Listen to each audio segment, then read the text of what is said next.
Hi everyone, how are you? And welcome back to my channel.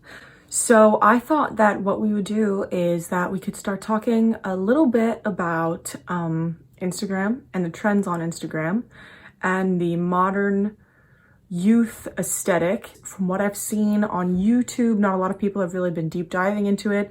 Some channels have talked or focused a little bit on the bigger channels of YouTubers who are also Instagrammers, but I thought that instead of going into that, we could talk a little bit about the trends and how they are developing. That was something that I actually focused on in college, was developing ideals and aesthetics. So let's talk a little bit about what we've seen so far.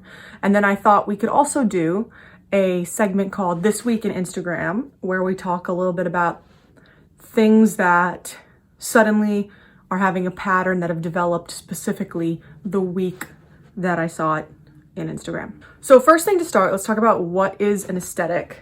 Well, the dictionary defines an aesthetic as an adjective concerned with beauty or the appreciation of beauty. So an aesthetic something, right? So as in, if I were to say that thing's aesthetic, that's an adjective, and I'm saying that it's pretty to my eye is the most basic definition, but it can also be used as a noun, an aesthetic, a set of principles underlying and guiding the work of a particular artist or artistic movement, which is a really strong way of saying that it's specific, almost intangible rules that you start to see over and over amongst a specific art type that you start to be able to associate.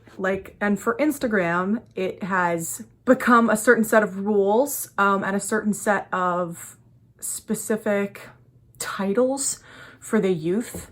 You know, e-boy, e-girl, what does that mean, right? Like when we think of an e-something, what's the first thing that we think of?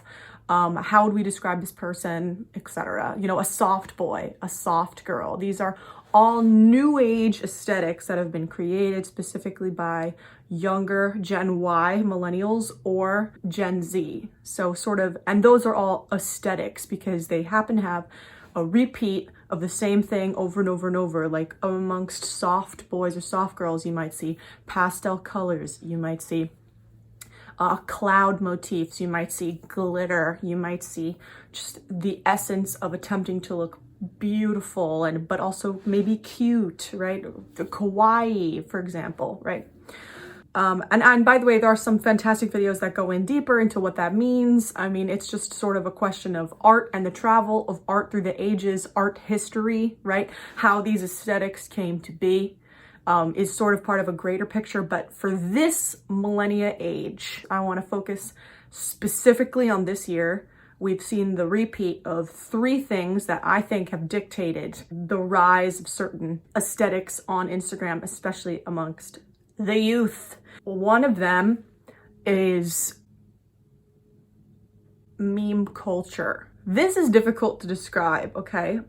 Anyone who asks you what a meme is, there's no easy, simple way to describe what a meme is, because when it first began, it was basically just a parody of something, a parody in some way. But now, meme culture, because of accounts like Grape Juice Boys, Trash Can Paul, for example, have created an aesthetic which is beyond the normal parody. Some memes have gone off the deep end. Without a harder way to say that, they have become so vague and so broken down that is the aesthetic. And ironically, that meme culture has made its way into popular culture for the youth.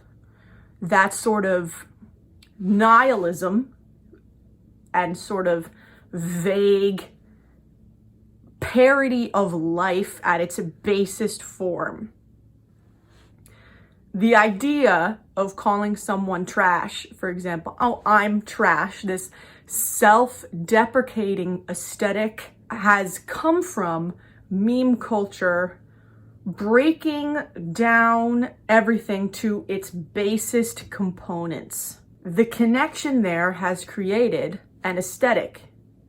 The idea of looking good in a photo, but knowing and hating yourself for looking good in the photo. Hard circles there, big questionability, because these Instagrammers are fully aware that they are making money on looking good. And some of them have begun to hate going through the motions of looking good for other people. This sort of nihilism and the self-hatred has turned also into a form of masturbation, so to say, right? I know that feels like, oh, when you think of the word masturbation, but masturbation, when you think about it, really means just self-gratification. So the self-gratification of looking good and knowing you look good and hating that sort of vague space between all of those things. And that is where Instagram for the youth is existing currently.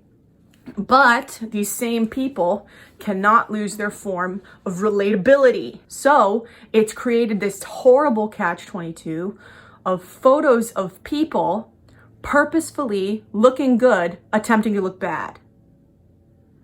Does that make sense? For example, Emma Chamberlain purposefully posting photos of herself in a completely made-up outfit, wearing makeup, doing everything she can to look attractive, and then make herself look ugly for the photos. That's the aesthetic. The aesthetic is look good to look bad. Interestingly, that's why people on Instagram have started posting photos of themselves nosebleeds, right? Leaking makeup, purposefully looking bad.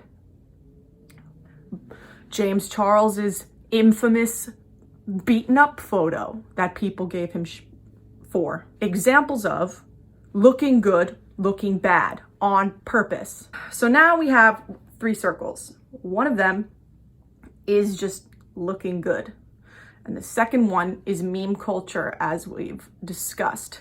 That also goes into other forms of people creating fake backgrounds for themselves so they can look like they're somewhere else, like in an anime world, like an 8-bit parody, or like they're in the sky and editing themselves with glitter. They're fully aware people are in on the joke that they're not there, that they've been edited, that they've been heavily edited, and they're posting them anyway with the intention of, this is my look, this is my aesthetic, you're in on the joke.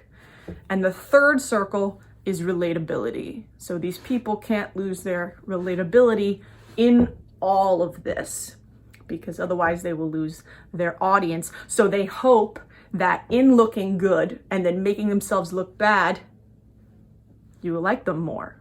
You will see them as people that you would want to be friends with. So they purposefully can go out of their way to look bad, knowing full well that you'll be like, oh my God, they're so funny.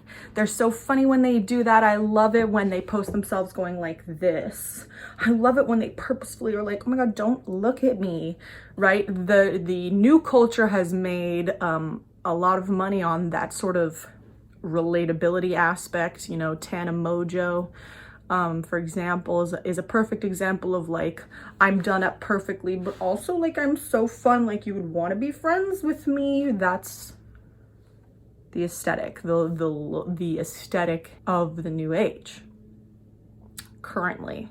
But let's talk about also this week on Instagram. So this particular week on Instagram, some things that I've been noticing, the dual hair has been in for a while. We know that. We know the e-girl look of the 2 strips and then rest of the hair different color has been in.